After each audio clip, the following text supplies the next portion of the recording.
आज हम करने वाले हैं MTE03 का चैप्टर नंबर फर्स्ट, जिसका नाम है सेट्स एंड फंक्शंस। तो इसमें देखिए वैसे तो खूब सारे टॉपिक है, लेकिन हमें सारे नहीं पढ़ने हैं, हमें कुछ कुछ पढ़ने हैं जो इंपॉर्टेंट हैं। ये मैंने एक डाटा तैयार किया है, इस डाटा के अकॉर्डिंग हम सब कुछ पढ़ते हुए चलेंगे।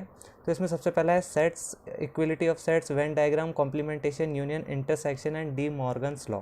ये जो सारे टॉपिक्स हैं मैं ऑलरेडी MTE04 के टॉपिक में ऑलरेडी कवर कर चुका हूँ, इसलिए मैं इन सबको इस लेक्चर में नहीं बताऊँगा, वरना वीडियो लंबा हो जाएगा और उनका कोई फ़ायदा भी नहीं है, क्योंकि ये इसमें बहुत कम आते हैं।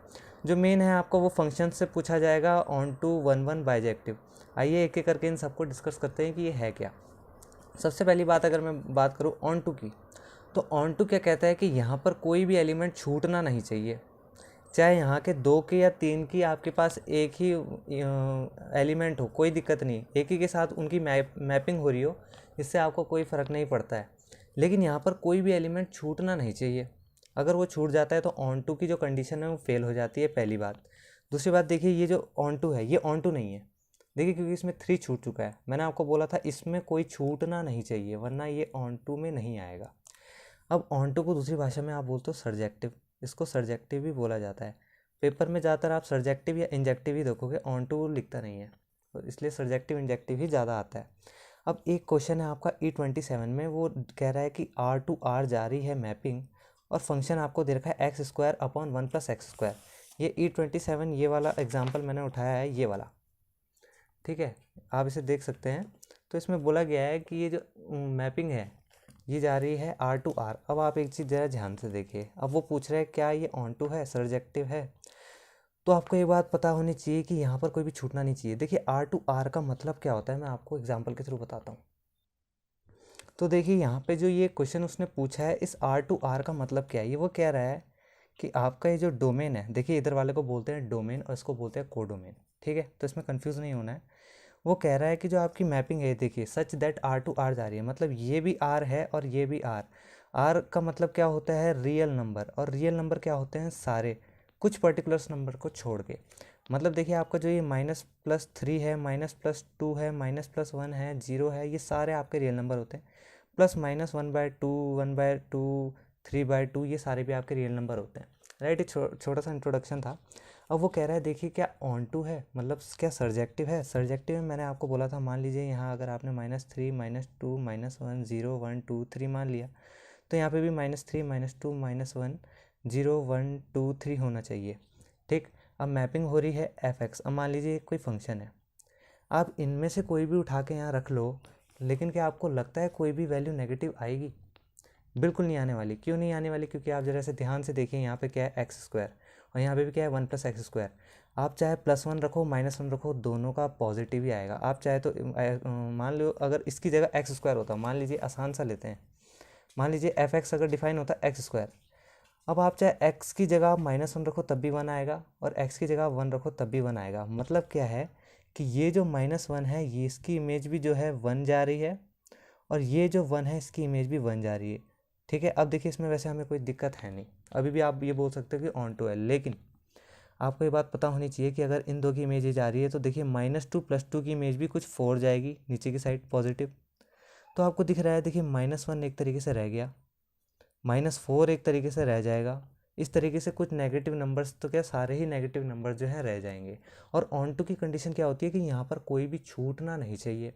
उसी तरीके से जो आपको फंक्शन दिया है 1 + x², आप इसमें नेगेटिव वैल्यू डाल दो, चाहे -2, ऊपर आएगा 4, नीचे आएगा 1 + 4, जो कि हो जाता है 4 + 5। अब आप इसकी जगह चाहे +2 डाल दो, ये हो जाएगा 1 + 4, मतलब 4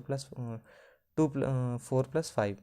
तो देखिए जब आपने पॉजिटिव डाला तब भी 4 + 5 आया, नेगेटिव डाला तो भी 4 + 5 आया।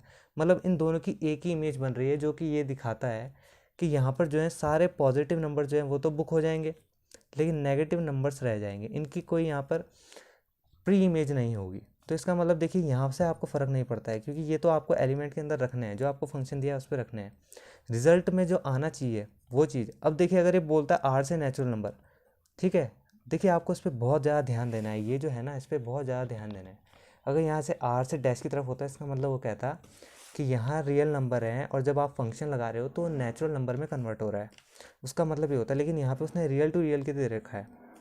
ऑन टू कहता है यहाँ भी कोई भी छूटना नहीं चाहिए। तो देखिए -1 भी एक रियल नंबर है, लेकिन वो छूट गया। +2 भी एक रियल नंबर है, वो बुक हो गया। लेकिन -2 -3 ये सारे एक रियल नंबर है, लेकिन ये सारे छूट रहे हैं, इसलिए ये जो है ऑन टू नहीं होगा। अगर आप इसको लैंग्वेज के थ्रू लिखना चाहते हैं तो देखिए मैंने यहाँ पे लिखा है, if we do square of any negative number it will be become positive as square root are only positive, so the square root of a negative number is not real number. देखिए वैसे तो square root जो है 2 का square अगर 4 होता है तो रियल नंबर होता है, 3 का स्क्वायर 9 होता है तो रियल नंबर होता है, लेकिन वो मैपिंग के हिसाब से आपको बता रहा है। मैपिंग के हिसाब से जो ये है वो कोई भी मैप ऑन टू नहीं होगा, क्योंकि यहाँ जो है नेगेटिव नंबर रह जा रहे हैं, इसलिए ये जो है आपका ऑन टू नहीं होगा। फिर उसके बाद आता है आपका 1 1 आप बहुत आसान है, आपको शायद आता भी होगा कि सबकी मैपिंग 1 के साथ 1 होनी चाहिए। यहाँ पे कोई भी डुप्लीकेट नहीं चलेगा, जैसे कि ये है, देखिए ये 1 1 नहीं है। क्यों नहीं है? क्योंकि देखिए सब पहली बात तो इसमें 2 है और इसमें है ही नहीं, इसमें भी 1 है, इसमें ये दोनों तो ठीक थे पर ये गलत हो गया। दूसरी बात ये ऑन टू भी नहीं है, क्योंकि ये देखिए एक चीज़ छूट गया है, तो ना ही ये 1 1 है ना ही ये ऑन टू है। और इग्नू हमेशा पेपर में ऐसा क्वेश्चन देगा जिसमें आपके दोनों टॉपिक कवर हो जाएं। वो कभी भी आपको एक क्वेश्चन ऑन टू में या एक क्वेश्चन सब्जेक्टिव में बना के नहीं देगा, वो दोनों क्वेश्चन देगा। अब मान लीजिए मैंने एग्जाम्पल 11 उठाया, उसमें वो पूछ रहा है, एक फंक्शन दिया है आपको, एग्जाम्पल 11 आपकी बुक में है, ये रहा, ये वाला एग्जाम्पल 11 है। कंसिडर द फंक्शन R2R, देखिए रियल टू रियल नंबर के लिए जा रहा है और फंक्शन आपको ये दे रखा है। अब आपको चेक करना है क्या ये 1 1 है, तो सबसे पहले आपको fx1 मानना पड़ेगा, आपको लेट करना है, कुछ नहीं मानना है यार, ये जो x है ना यहाँ की जगह खाली x1 लिख देना है। फिर आपको ऐसी x2 भी मानना है, दोनों की जगह x2 लिख देना है। अब इन दोनों को आपको एज्यूम करना है कि ये 1 1 है, बस एज्यूम करना है, आपको पता नहीं कि ये है, लेकिन आपको जस्ट एज्यूम करना है और इन दोनों को इक्वल रखना है। ये चीज़ हर 1 1 प्रूव करने में, हर चीज़ में यही आएगा, कभी अलग नहीं होगा। ये चीज़ आपको हर प्रोसेस में, चाहे किसी भी टाइप का क्वेश्चन है, आपको यही करना है, हर किसी में यही लिखा हुआ आएगा 1 1। ठीक है, अगर आपको 1 1 प्रूव करना है किसी भी क्वेश्चन में तो आपको यही प्रोसेस करना है। इस जो भी वो फंक्शन देगा आपको पहले x1 के लिए इसको डिराइव कर देना है, जैसे मैंने किया, x1 यहाँ पे था तो x, देखिए यहाँ पे x है तो यहाँ पे x1 लगाया तो यहाँ पे भी x1 आएगा, और कुछ नहीं किया है, कोई रॉकेट साइंस नहीं है। ये x था तो यहाँ पे x2 लगाया, यहाँ पे भी x2 लगाया, अब दोनों को इक्वल रखा। इस 5/9 से इस 5/9 का कट जाएगा, 32 से 32 कट जाएगा और x1 = x2 आएगा, जो कि ये दर्शाता है कि ये फंक्शन 1 1 है। अब देखिए पता कैसे चला ये 1 1 है, आप इसकी जगह x1 की जगह आप कोई भी रखोगे तो फंक्शन में x2 आएगा। मान लीजिए आपने 1 रखा तो 1 आएगा, 2 रखा 2 आएगा, 3 रखा 3 रखा। अगर यहाँ पर x2 की जगह x² होता तो ये 1 1 नहीं होता। क्यों नहीं होता? क्योंकि मैंने आपको अभी बताया x² में क्या होता है, -1 भी x² में जो है पॉजिटिव 1 बन जाता है और 1 भी जो x² में जो है 1 बन जाता है। इसका मतलब जो है -1 रह जाएगा, और -1 जब कोडोमेन में रह जाएगा तो आपकी ऑन टू की कंडीशन वो सेटिस्फाई नहीं करेगा। ठीक है, अब देखिए, अब आपको उसने पूछा था क्या ये इंजेक्टिव है, तो यस ये इंजेक्टिव है, क्योंकि x1 x2 के इक्वल आ चुका है। ठीक है, अब मैंने ये दो पढ़ा दिए हैं, ऑन टू और 1 1, आपको आई थिंक समझ में आ गया होगा। ऑन टू में कोई भी कोडोमेन में रहना नहीं चाहिए और 1 1 में सबकी एक इमेज होनी चाहिए, बस। अब बाइजेक्टिव क्या है, ये पढ़ाने की चीज़ नहीं है, मैं आपको साफ बात बताऊं। बाइजेक्टिव क्या है, जो इन दोनों प्रॉपर्टीज़ को फॉलो करे उसे हम बाइजेक्टिव बोलते हैं, बस। अगर कभी भी क्वेश्चन में पूछता है क्या ये बाइजेक्टिव है, तो आपको पहले ऑन टू प्रूव करना है, फिर 1 1 प्रूव करना है, फिर अगर ये दोनों प्रॉपर्टी सेटिस्फाई हो जाती है तो आपको लिख देना है yes the given function is bijective, बस। और इसमें कुछ भी नहीं है। अब लास्ट टॉपिक है मोनोटॉनिक फंक्शंस। ये काफ़ी इंपॉर्टेंट टॉपिक है और काफ़ी बार एग्जाम में पूछा भी जाता है, उससे काफ़ी क्वेश्चंस के आने के चांसेस होते हैं। तो आइए चलते हैं आगे है क्या। तो देखिए मोनोटॉनिक फंक्शंस 4 टाइप्स के होते हैं। ठीक है, अगर आपको क्वेश्चन में पूछा जाता है क्या ये फंक्शन मोनोटॉनिक है, तो देखिए इन चारों में से 1 2 3 4 जो कि बुक में भी दिए गए हैं। ठीक है, मैंने अपनी तरफ से नहीं लिखा है, बुक में भी ऑलरेडी ये सारी चीज़ें दी गए हैं। ये आपके मोनोटॉनिक फंक्शंस हैं ये सारे। तो अगर कोई भी चीज़ इन चारों में से किसी एक को भी सेटिस्फाई कर जाती है तो वो फंक्शन आपका मोनोटॉनिक कहलाता है, राइट। अब देखिए इनमें है क्या। देखिए सबसे पहले ये कहता है, देखिए x1 जो है वो लेस देन है x2 से, और ये चीज़ हर में होगा। देखिए चाहे इंक्रीजिंग हो, चाहे नॉन डिक्रीजिंग हो, चाहे डिक्रीजिंग हो, चाहे नॉन डिक्रीजिंग हो। ठीक है, तो ये हर चीज़ में होगा। ठीक है, तो ये देखिए 4 टाइप के मोनोटॉनिक फंक्शंस हैं, इसमें से एक को भी सेटिस्फाई कराना है तो आपका फंक्शन मोनोटॉनिक होगा। पहला कहता है इंक्रीजिंग कब होगा कोई भी फंक्शन, जब x2 बड़ा होगा x1 से। देखिए x2 तो हर बार आपको बड़ा ही लेना है x1 से। ठीक है, ये हर चीज़ में सेम है। ये देखिए यहाँ पे भी x2 बड़ा है, यहाँ पे भी x2 बड़ा है, यहाँ पे भी x2 बड़ा है, यहाँ पे भी x2 बड़ा है। 4 टाइप के मोनोटॉनिक फंक्शंस आपके सामने हैं। तो पहला वाला ये कहता है कि अगर x2 बड़ा है x1 से तो जब आप फंक्शन लगाएं तब भी x2 बड़ा होना चाहिए x1 से। अब इसका मतलब क्या है, तो देखिए मैंने एग्जांपल के थ्रू आपके लिए बनाया। देखिए मान लीजिए x1 x2 से बड़ा है, ठीक है, मतलब x1 क्या है यहाँ पे 4 है और x2 यहाँ पर क्या है, x2 सॉरी 4 है और x1 क्या है यहाँ पर 2 है। अब x1 यहाँ पर 2 है तो मान लीजिए मैंने एक फंक्शन माना है एक्स स्क्वायर। अब एक्स स्क्वायर मैंने एक फंक्शन लिया है यहाँ पर, और अब देखिए फंक्शन में जब आप x1 डाल रहे हो तो 4 आ रहा है और x2 डाल रहे हो तो 16 आ रहा है। मतलब फंक्शन में डालने के बाद भी आपका fx2 बड़ा आ रहा है। इसका मतलब जो आपका फंक्शन है वो इंक्रीजिंग फंक्शन है। इसका मतलब यही होता है। आई थिंक आपको समझ में आ गया होगा। अब देखिए दूसरा तरीका, अब आप बोलेंगे तो हर बार पॉसिबल है कि x2 हमेशा बड़ा ही आएगा, तो देखिए ये नहीं है, ठीक है। अब अगर मैं दूसरे की तरफ चलूँ तो दूसरा क्या कहता है, नॉन डिक्रीजिंग। देखिए इंक्रीजिंग और नॉन डिक्रीजिंग में सिर्फ एक चीज़ का फ़र्क है, इंक्रीजिंग वाला हमेशा इंक्रीज़ होगा और नॉन डिक्रीजिंग वाला जो है डिक्रीज़ नहीं होगा। अगर इंक्रीज़ नहीं होगा तो डिक्रीज़ नहीं होगा, मतलब वो कांस्टेंट भी चल सकता है। इसका मतलब ये है, नॉन डिक्रीजिंग का मतलब ये है कि वो डिक्रीज़ नहीं होगा। अगर इंक्रीज़ नहीं होगा तो डिक्रीज़ नहीं होगा। मतलब मान लीजिए अगर इंक्रीजिंग फंक्शन ऐसे जा रहा है तो जो नॉन डिक्रीजिंग फंक्शन है वो ऐसे जाएगा, मतलब नीचे नहीं जाएगा, डिक्रीज़ नहीं हो रहा है, एकदम कांस्टेंट पे जा रहा है। तो देखिए उसने दोबारा बोला है जो नॉन डिक्रीजिंग फंक्शन है उसमें क्या है, उसने बोला अगर f(x1) x2 के इक्वल आता है तो आपका नॉन डिक्रीजिंग होगा। x2 हर बार बड़ा है। अब देखिए इसका मतलब क्या है दूसरे वाले का। मान लीजिए दोबारा मैंने वही लिया है x1 x2 जो कि हर में सेटिस्फाई करना है। x1 मैंने लिया -2, x2 आपका लिया 2, फंक्शन मैंने ले लिया एक्स स्क्वायर। इसमें ज़्यादा दिमाग लड़ाना नहीं है क्योंकि ये फंक्शन मैंने खाली आपको समझाने के लिए बनाया है, ये आपको पेपर में वो गिवन देगा।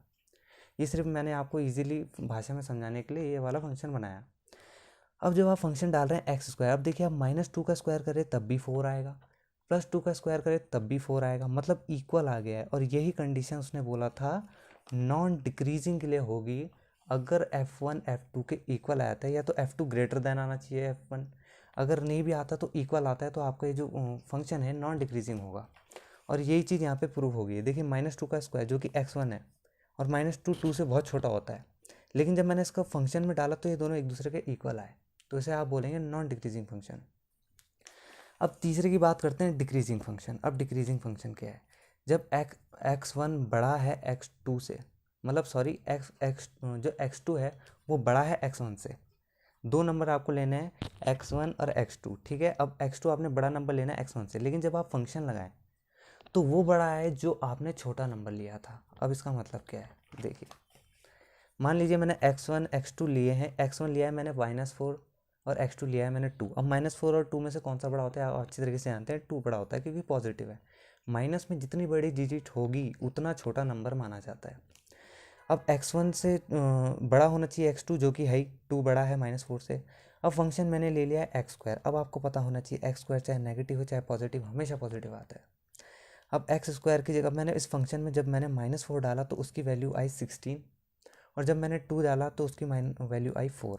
अब देखिए फंक्शन में डालने के बाद वो बड़ा आया जो मैंने छोटा लिया था। x1 -4 बहुत छोटा डिजिट मैंने लिया था, लेकिन जब मैंने फंक्शन में डाला तो वो 16 आया। और x1 मैंने बड़ा, x2 मैंने बड़ा डिजिट लिया था, फंक्शन में डालने के बाद वो छोटा आया। इसे हम बोलते हैं डिक्रीजिंग फंक्शन। लास्ट वाला टॉपिक है, इसको आप खुद करें कि नॉन इंक्रीजिंग फंक्शन कुछ नहीं है, सब कुछ वही है। जब f(x1) f(x2) के इक्वल आ जाए या f(x1) बड़ा है f(x2) से, ठीक है। तो वैसे तो f(x1) यहाँ पे भी बड़ा आया, अगर इक्वल टू भी आ जाता है तब भी ये जो है नॉन इंक्रीजिंग होगा, मतलब इंक्रीज नहीं हो रहा है, ठीक है। और इसका एग्जांपल एक तरीके से यही आपको मैं बता सकता हूँ। लेकिन देखिए जब भी आप माइनस प्लस को लोगे तो देखिए हमेशा f(x1) f(x2) के बराबर आएगा जब स्क्वायर की बात करेंगे, क्योंकि स्क्वायर में यही होता है, दोनों नंबर सेम आते हैं। तो यही आपके मोनोटॉनिक फंक्शंस थे। अगर इनमें से एक भी, इन 3 में से नहीं, इन 4 में से जो बुक में आपको दिए गए हैं ऑलरेडी, ये वाले मोनोटॉनिक फंक्शंस, इन 4 में से अगर एक को भी आप सेटिस्फाई करा देते हो किसी भी फंक्शन के लिए तो वो फंक्शन आपका मोनोटॉनिक फंक्शन की कैटेगरी में आता है। अब मैं एक एग्जांपल उठाता हूँ, एग्जांपल नंबर 31। वो कह रहा है कि कंसिडर, ये फंक्शन है, consider the function f such that 1 2 bracket close, ये क्लोज इंटरवल है। तो ये मैपिंग कर रहा है 5 15 के साथ और उसने f(x) आपको ये दे रखा है। अब देखिए इसका मतलब क्या है, वो कह रहा है क्या ये ऑन टू है। अब देखिए x1 तो छोटा है, x2 बड़ा है, जो कि हर कंडीशन में आपको फिल करना था। अब जब आपने x1 1 है, x2 2 है, अब आप x1 की वैल्यू, पहले आप इसको x1 के लिए ड्राइव कर लीजिए। f(x) जब ये है तो f(x1) क्या होगा, x जहाँ जहाँ है वहाँ पे x1 लिख देना है बस। अब आपने x1 तो लिख दिया, अब f1 डालिए वहाँ पे तो आपका आंसर आएगा 9। अब उसके लिए उसी इक्वेशन को x2 के लिए ड्राइव कीजिए, तो जब आपने x2 के लिए जब 2 डाला तो आया आपका 15। अब ये कोई भी छोटा सा बच्चा बता देगा कि 9 और 15 में से बड़ा कौन है। इसका मतलब 15 बड़ा है, और इसका मतलब क्या है कि देखिए f(x2) बड़ा आया है। इसका मतलब क्या है कि फंक्शन जो है इंक्रीजिंग फंक्शन है। इंक्रीजिंग फंक्शन की शर्त क्या थी, x2 वैसे भी बड़ा होना चाहिए और जब आप फंक्शन लगाओ तब भी बड़ा ही आना चाहिए। तो इसमें यही चीज़ सेटिस्फाई उसने करा दी है कि x2 तो वैसे भी 2 था, और जब आपने फंक्शन को ऐड किया तब भी जो है आपको जो f(x2) है वो बड़ा आया। अगर ये छोटा आता या इक्वल टू आता तो बात कुछ और होती। तो इसी टाइप के क्वेश्चंस को देखिए, इसने एक प्रॉपर्टी को फिल कर दिया है। तो इंक्रीजिंग फंक्शन, तो f का मतलब क्या है, ये मोनोटॉनिक है। ठीक, तो इसी टाइप के क्वेश्चन सिग्नू पूछता है जिसमें सब कुछ आ जाए। राइट, अब एक छोटा सा क्वेश्चन लेते हैं लास्ट वाला, उसके साथ इस चैप्टर को ख़त्म करते हैं। तो देखिए मैंने E16 लिया है, ये आपका E16 यहाँ पर है, एग्जाम्पल नंबर 16 लिया है। उसमें क्या कह रहा है, वो इस टाइप का कह रहा है। उसने f दे रखा है, g दे रखा है, fx भी दे रखा है, g दे रखा है, बोल रखा है गॉफ फाइंड करो। अगर आपने मेरे पहले के वीडियो देखें तो आपको पता होगा गॉफ कैसे फाइंड करते हैं। गॉफ को हम ऐसे भी लिख सकते हैं, इसको हम लिखते हैं g ऑफ fx। अब fx क्या है, तो देखिए fx क्या है आपका x², मतलब x²। अब x² को आपको कहाँ डालना है, gx की जगह में, मतलब gx जो है आपका, मतलब ये आ जाएगा आपका x, मतलब gx जो आपका आ जाएगा x, क्योंकि स्क्वायर से रूट कट जाएगा। अब आपको एक बात पता होनी चाहिए कि जब आपने ये गॉफ निकाला, अब जरा आप ध्यान से देखिए, जब आपने f1 और 2 को लिया तो f2 बड़ा है, मतलब ये क्या है, एक इंक्रीजिंग मोनोटॉनिक फंक्शन है। f देखिए, जब आपने f1 देखिए f(x2) यहाँ पे x1 है और x2 है, x2 वैसे ही बड़ा है जो कि हर चीज़ में चाहिए था। जब आपने फंक्शन लगाया तब भी x2 आपका बड़ा है, मतलब f(x1) से आपका बड़ा है f(x2). इसका मतलब क्या है, जो ये f है आपका इंक्रीजिंग फंक्शन है। ये तो जो आपको f दे रखा है ये इंक्रीजिंग फंक्शन है, ठीक है, क्योंकि इंक्रीजिंग फंक्शन की मैंने आपको शर्त बताई थी क्या होती है। तो इसी तरीके से आपको गॉफ निकालना है। गॉफ निकालना आपको आ गया होगा, g ऑफ fx से हम जिसको डिनोट करते हैं, और fx आपके पास दे रखा है ये, इसको आपको यहाँ रख देना है। फिर जहाँ पे g का फंक्शन दे रखा है, gx जब था तब ये था, अब gx², अब अंदर x² होगा तो x² से बाहर का रूट कट जाएगा। तो इसी तरीके से आपका गॉफ फाइंड हो जाएगा। और ये जो फंक्शन है, आपको ये बात ध्यान रखना है कि मोनोटॉनिक फंक्शंस होते क्या हैं, ये बहुत इंपॉर्टेंट टॉपिक है इस पूरे चैप्टर का। इसी के साथ चैप्टर को ख़त्म करते हैं।